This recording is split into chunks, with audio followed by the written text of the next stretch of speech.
Hello வணக்கம் friends. இப்போ நீங்கள் பார்த்துக்கிட்டு இருக்கிறது பச்சை பயிறு தாங்க. முதல் நாள் இரவு ஊற வச்சேன். மறுநாள் காலையில் பார்த்திங்கன்னா நல்லா சூப்பராக ஊறி வந்திருக்கு. இது பார்த்திங்கன்னா இதை வச்சு நிறையா சிற்றுண்டிகள் பண்ணலாம். குழந்தைங்களுக்கெல்லாம் ரொம்ப ஹெல்த்தானது. வயசானவங்க யார் வேணாலும் விரும்பி சாப்பிட்லாம். இதை வச்சு என்ன பண்ணலாம் அப்படிங்கிறத கண்டிப்பாக நான் அடுத்த வீடியோவில் சொல்கிறேன். என்னோடய பேஜை ஃபாலோ பண்ணிக்கோங்க. இது நல்லா ஊறி வந்துருச்சு. இதை ஒரு காட்டன் துணியில் இப்படி போட்டு மூடிடணும்.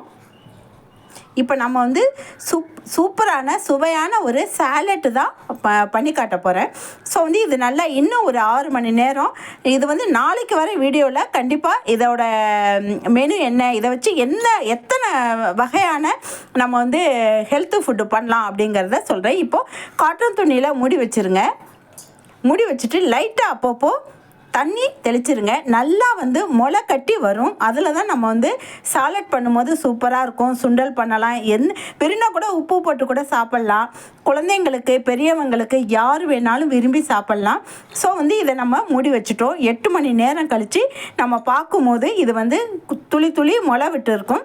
ஸோ கண்டிப்பாக என்னோடய பேஜை ஃபாலோ பண்ணிக்கோங்க.